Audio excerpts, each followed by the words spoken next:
Bienvenue sur automacile.fr dans cette toute dernière vidéo de la série du tutoriel Initiation à la programmation d'un Arduino. Alors voilà, cette série touche à sa fin. Nous allons donc attaquer le tout dernier épisode qui sera la réalisation d'un projet concret de A à Z. Donc en utilisant tout ce que vous avez vu au préalable, nous allons faire un montage soit qui est très simple, mais qui est nécessaire pour commencer, qui est d'allumer une LED en fonction de l'appui sur un bouton poussoir. Donc, nous allons commencer par nous inspirer d'un programme qui est fourni avec les exemples Arduino, que nous décortiquerons ligne par ligne afin d'en saisir chacune des subtilités. Puis, via logiciel de conception de schéma électrique, nous allons dessiner le montage que nous allons réaliser, pour enfin le câbler et le tester. Alors j'espère que cette série de vidéos vous aura plu. Si c'est le cas, n'hésitez pas à la partager, à vous abonner, à en faire des commentaires, qu'ils soient positifs ou négatifs.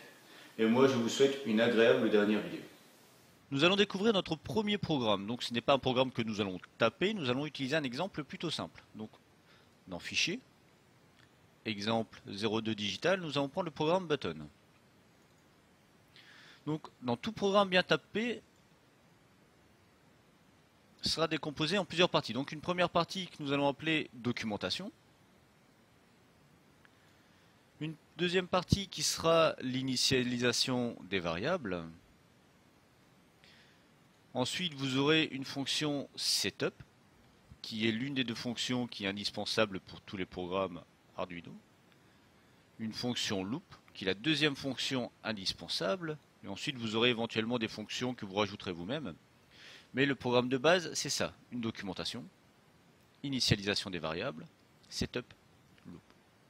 Alors maintenant, documentation, qu'est-ce qu'on y trouve? C'est en fait le titre du programme, l'explication de ce que fait le programme. Donc ici, nous allumons ou éteignons une LED qui sera connectée à la broche 2 lorsque nous appuierons sur un bouton qui sera connecté à la broche 2. Donc la LED connectée à la broche 13 qui s'allumera ou s'éteindra selon l'appui d'un bouton attaché à la broche 2. On nous explique comment câbler le circuit. Donc, il faut mettre une LED entre la broche 13 et la masse. Il faut mettre un bouton entre la broche 2 et le plus 5 volts. Il faut mettre une résistance de 10 kΩ entre la broche 2 et la masse. Donc, ce qu'on appelle une résistance de rappel, nous verrons ça plus tard. Il y a une petite note qui nous dit que la plupart des Arduino ont déjà une LED qui est raccordée à la broche 13. Soit. Quelques informations sur l'auteur. Donc ce programme a été créé en 2005 par Dojo Dave avec son site. Et il a été modifié en août 2013, le 30 août 2011 par Tom Igo. Ce code est dans le domaine public, donc il est réutilisable. C'est pour ça que Tom Igo a pu le pomper de Dojo Dave, car c'est domaine public. Donc tout le monde peut l'utiliser, en faire ce qu'il veut, modifier, il n'y a pas de problème. Et le site sur lequel vous trouverez plus d'informations sur ce programme. Donc là, c'est le site Arduino, tutoriel, button. Donc voilà pour la partie documentation. Donc c'est une documentation en paragraphe. Donc celle-ci commence par un slash arrobase et se termine par un slash arrobase. Donc tout ce qui est compris dans ces deux signes est en documentation. Derrière, nous avons l'initialisation des variables. Donc commentée sur une seule ligne avec un double slash. Donc ces constantes. On commence par des constantes qui ne changent pas. Donc celles-ci sont utilisées pour remplacer le numéro de la broche par un nom plus parlant. Donc par exemple ici, nous commençons par déclarer une constante de type integer, nommée buttonPin, qui est égale à 2. Donc c'est le numéro de la broche sur lequel est raccordé le bouton. Et ensuite, nous avons une constante de type integer nommée ledPin, raccordé sur la broche 13, donc c'est le numéro de la broche de la pin. Ceci sert dans vos programmes à avoir des variables qui soient plus parlantes. En effet, maintenant, quand vous aurez besoin de chercher le bouton, vous ne devrez pas chercher sur quelle broche est raccordé le bouton, pour finir par trouver que ce soit la broche 2. Vous mettez simplement buttonPin, donc une variable bien plus parlante, et en gros, vous saurez que buttonPin, ça veut dire broche 2. ledPin, ça voudrait dire broche 13. Ensuite, on initialise et déclare une variable de type integer qui s'appelle buttonState et on l'initialise à 0. C'est une variable qui va contenir l'état du bouton. Ensuite, la première fonction, la fonction setup, qui est une fonction d'initialisation qui va paramétrer, qui va configurer votre carte. Donc, on utilise une première fonction qui s'appelle pinMode. Donc, pour son fonctionnement exact, vous le trouvez sur le site Arduino. Celle-ci prend deux arguments. Le premier, un nombre. Donc, nous, letPin est égal à 13. Donc, c'est comme si nous avions mis 13, mais simplement, pour que ce soit plus clair, nous avons appelé ça letPin. Et nous le configurons en output, donc en sortie. Donc là, nous venons de configurer la pin 13 en sortie pour pouvoir brancher notre LED. En dessous, pin mode button pin input. Donc nous configurons la broche 2 en entrée. Donc la broche 2 sera notre bouton. Ce sera donc une entrée. Tout ceci ne sera exécuté qu'au premier cycle de votre Arduino, à son démarrage. Et une fois qu'il sera démarré, il va exécuter en boucle la fonction loop. Donc il ne fera que ça. Donc ici par exemple nous avons mis button state à 0. Ça ne sera plus jamais fait. Ça ne sera travaillé qu'uniquement dans le sous-programme loop. Donc quand vous cliquez juste derrière une accolade, vous pouvez voir entourer son accolade fermante. Donc on voit que la fonction loop fera tout ça. On voit que ce if par exemple s'arrête ici. Donc le if ne contient que ces deux lignes. Alors rentrons dans loop. Donc toujours un programme bien commenté, ça c'est bien. Ça commence par un double slash et on lit l'état de push button. Donc dans button state, nous allons stocker le résultat d'une fonction qui s'appelle digitalWeed. DigitalWeed sert à lire la valeur d'une entrée. Donc ici nous voulons lire la valeur de l'entrée button pin. Donc button pin c'est égal si on remonte un petit peu à 2.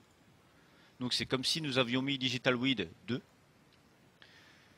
DigitalWeed renvoie deux valeurs. Comme c'est du tout ou rien, ça envoie high ou low. Donc, si le bouton n'est pas appuyé, dans button state, l'état low est stocké. Si le bouton est appuyé, dans button state, l'état high est stocké.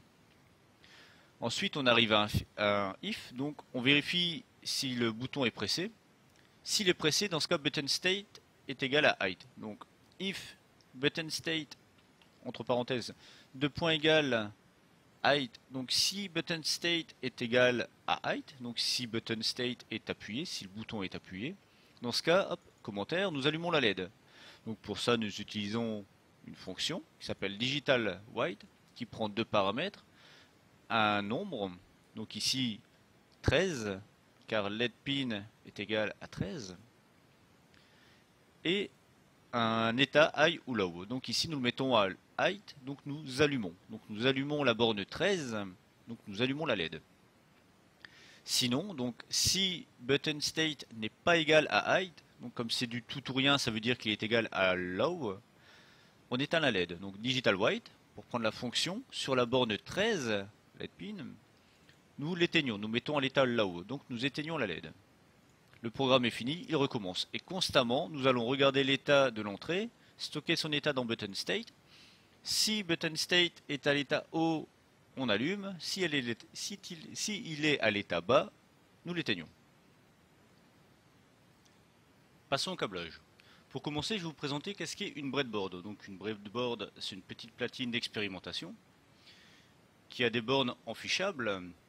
Donc avec n'importe quel fil rigide, on arrive à s'y insérer, et qui a plusieurs bornes entre elles qui sont interconnectées. Alors par exemple, si on prend cette ligne rouge, vous voyez que toutes les bornes qui sont passées en jaune sont interconnectées entre elles. Pareil pour la borne bleue du dessus. On a la même chose au-dessus, une rouge, une bleue. Par contre, vous pouvez voir que cette bleue-là n'est pas interconnectée avec la bleue du bas, et pareil pour la rouge. Et ensuite, ça se passe en demi-colonne, c'est-à-dire que cette demi-colonne-là a 5 pinoches d'interconnectés entre elles. Pareil pour ici, etc., etc. Donc, câblons notre LED. Donc, nous avons dit qu'il nous fallait une résistance de 220 ohms. Donc, celle-ci fait 220 ohms. Si vous voulez connaître pourquoi on a choisi celle-ci, allez voir sur le site, il y a le calcul détaillé. En gros, c'est pour imposer un courant de 20 mA au travers de la LED. C'est le courant nominal qu'elle a besoin. Sinon, un courant supérieur à cela la détruirait. Donc, c'est parti. Alors, nos deux éléments sont prêts, la LED, la résistance. On va ramener la masse sur la borne bleue. Voilà. Toute cette borne-ci, maintenant, est à la masse, est au 0 volt. Et on va faire pareil pour le 5 volts. Alors, voilà, un point d'articulation. On le ramène sur la borne rouge. Et voilà. Donc nous avons 0 volt, 5 volts. On va disposer notre LED sur la boîte-board. Par exemple ici. Et la résistance là. Donc, en premier, mettons le moins sur la cathode. Dans tous les cas, ce sera comme ça. La LED est raccordée à la résistance via cette demi-colonne. De l'autre côté de la résistance, on se câble sur la borne 13 de l'Arduino. Donc, lorsque la sortie de l'Arduino sera à 0, donc lorsque la borne 13 sera à 0, la LED restera éteinte. Lorsqu'elle sera à 1, elle enverra du plus 5 volts au travers de la résistance, qui se chargera de limiter le courant à moins de 20 mA, ce qui ne détruira pas la LED. La LED s'allumera, car elle sera entre un plus et un moins. Passons au bouton. Donc, on va mettre un bouton ici. On va ramener du plus 5 volts au-dessus du bouton.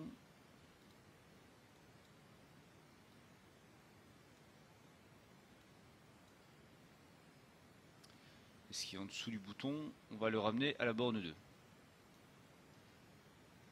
Donc, voilà. Maintenant, quand nous appuyons sur le bouton, nous ramenons le plus 5 volts qui est ici, nous le faisons passer au travers du bouton et nous le ramenons sur la borne 2. Donc la borne 2 recevra le plus 5 volts, elle passera à l'état haut, donc sera égale à 1. Mais lorsque nous n'appuyons pas sur le bouton, on ne sait pas exactement quelle tension est acheminée jusque l'entrée 2. Ce n'est pas parce qu'on n'appuie pas qu'on a forcément du 0 volt. On peut avoir ce qu'on appelle un potentiel volant, qui peut être de 0 volt, soit, mais qui peut être de 0,5 volts, de 1 volt, 2 volts, 3 volts. Ce qui fait que parfois, l'entrée 2 pourrait avoir l'impression que le bouton est passant, alors que ce n'est pas le cas, simplement un potentiel flottant. Donc, pour lutter contre ça, on prend une grande résistance, donc nous, on prend une résistance de 10 kΩ, que nous mettons sur le bouton entre l'entrée 2 et la masse. Donc ce qui fait que lorsque l'on n'appuie pas sur le bouton, l'entrée 2 passe au travers de la résistance et est raccordée à la masse. Ça fait que constamment, si l'on n'appuie pas sur le bouton, il y a du 0 volt qui est acheminé à l'entrée 2. Maintenant, lorsque l'on appuie sur le bouton laisse passer du plus 5 volts et arrivé à ce nœud-là, le courant a deux choix.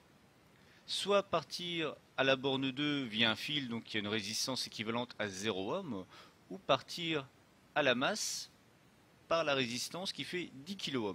Et le courant prenant toujours le parcours le plus simple, sa quasi-totalité partira à l'entrée 2, ce qui la passera à 1, et très peu de courant ira à la masse, donc la résistance ne consommera quasiment rien. Grâce à ça, on évite tous les problèmes de parasites. Et lorsque l'on appuie sur le bouton, on a du plus 5 volts qui arrive, et lorsque l'on n'appuie pas, on a du 0 volt, grâce à cette résistance de rappel. Et donc pour compléter le schéma, lorsque l'on appuie sur le bouton, la borne 13 passera à 5 volts, on passera via la résistance de 220 ohms, on allumera la LED, qui est reliée à la masse. Alors maintenant passons au câblage réel.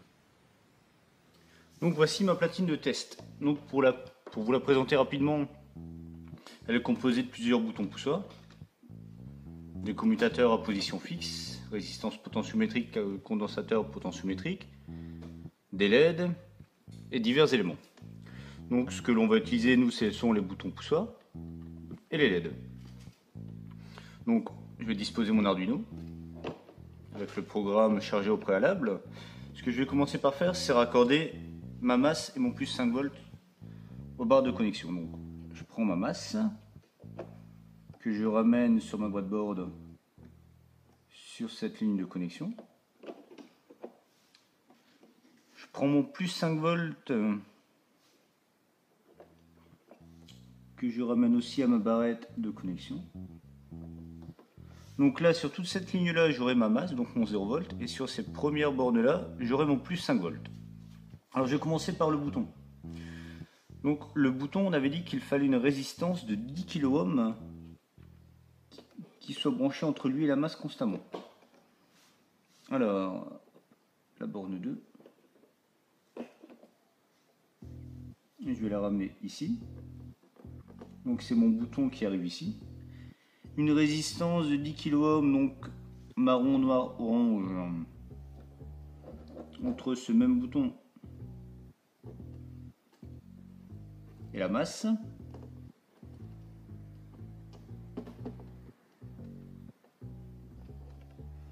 Donc là, ce bouton est constamment, enfin cette borne est constamment raccordée à la masse. Maintenant, il faut lui ramener le bouton en parallèle. Donc, je vais ramener. Donc c'est là que ça va être embêtant parce qu'en fait, mes fils correspondent à une longueur et pas à à un potentiel ou quelconque. Donc pour la prochaine fois, je vais essayer de m'acheter des fils de couleurs différentes et garder par exemple les rouges pour le plus, les noirs pour le moins, une autre couleur pour le reste. Donc là, le plus 5 volts, je le ramène sur une borne de mon bouton. Et l'autre borne de mon bouton, je vais le ramener sur la borne 2. Donc avant la résistance, ici. C'est-à-dire que mon plus 5 volts arrive à mon bouton. De l'autre côté de mon bouton, je vais directement à ce fil-là qui est à la borne 2. Et lorsque je n'appuie pas sur le bouton,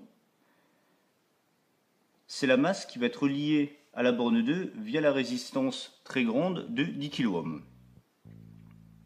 Donc là pour le bouton c'est fait. Maintenant on s'occupe de la LED. Donc la LED, on prend une résistance de 220 ohms. Moi celle que j'ai trouvée elle fait 470. Donc comme elle est plus grande, ça ne risque pas d'endommager la carte. Donc sur la borne 13, je me mets à une LED. Donc, comme ce sera du plus, je me mets sur la cathode, sur l'anode, pardon. Et l'autre borne, je la mets à la masse. Donc, il y a une masse ici plus près, c'est celle que je vais utiliser. Je branche mon Arduino. Donc le programme a été chargé. Et lorsque j'appuie sur mon bouton, s'allume la LED. Je reste appuyé, ça reste allumé. Je lâche, ça s'éteint. Donc pour l'expérience, vous voyez à peu près l'intensité que ça donne. Maintenant, je vais la remplacer par une résistance bien plus importante pour que vous puissiez voir la différence et puis que vous puissiez voir concrètement l'effet d'une résistance sur un circuit. Donc on était à 470 ohms, on avait une intensité qui était plutôt sympathique, plutôt puissante. Maintenant si on passe à 10 kΩ, donc une résistance bien plus grande, vous voyez que la LED s'allume à peine. Donc voilà pour ce qui est de ce premier montage.